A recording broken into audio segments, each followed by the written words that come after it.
Au Canada, les producteurs laitiers s'occupent de l'environnement et se soucient du développement durable.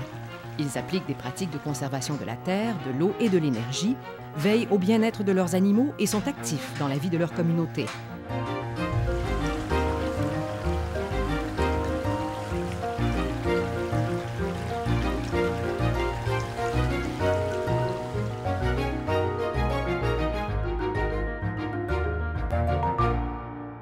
Bonjour, je vous présente la ferme Sylvain Lacquer, mon conjoint Sylvain, mon fils Maxime et mon fils Benoît.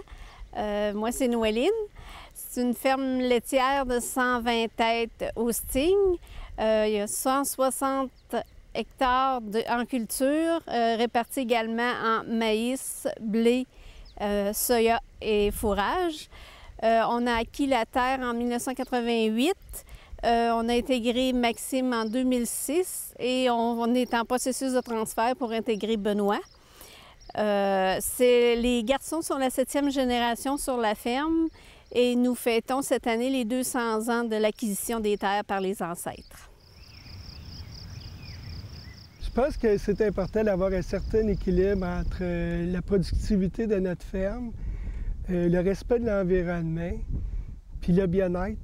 Puis là, je ne parle pas juste du bien-être animal, je parle du bien-être de nous autres aussi. Et c'est important d'avoir un certain équilibre pour assurer la durabilité des fermes.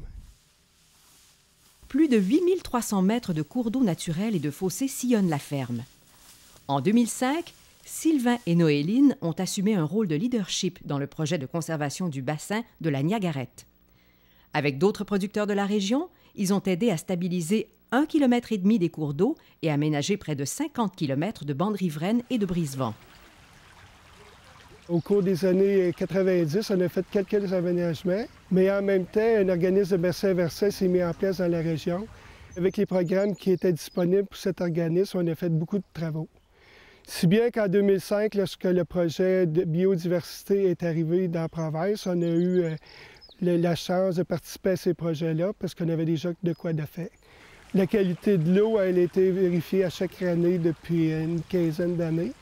Puis on a vu une nette amélioration de la qualité de l'eau. En plus de diminuer l'érosion, pour la qualité de l'eau, on a diminué l'érosion au niveau des champs, on a diminué l'érosion au niveau des cours d'eau.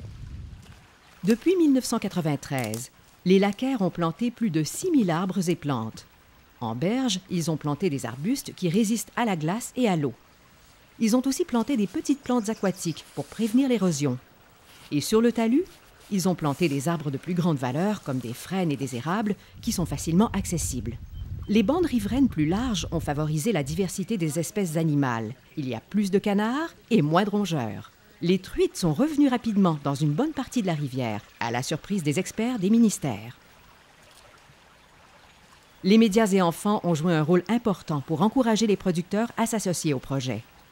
Un de nos meilleurs vendeurs, c'était les enfants. On a donné des arbres aux enfants à l'école. Un de nos agriculteurs qui était un peu réticent à participer a planté un arbre avec sa petite fille à l'arrière de la maison. Et lorsqu'il a planté son arbre, sa fille lui a demandé où est ton arbre que tu as planté lorsque tu étais petit. Le producteur n'a pas été capable de répondre. Le soir, il nous a appelés pour dire qu'il était prêt à s'impliquer dans l'implantation d'arbres et de brise-vent.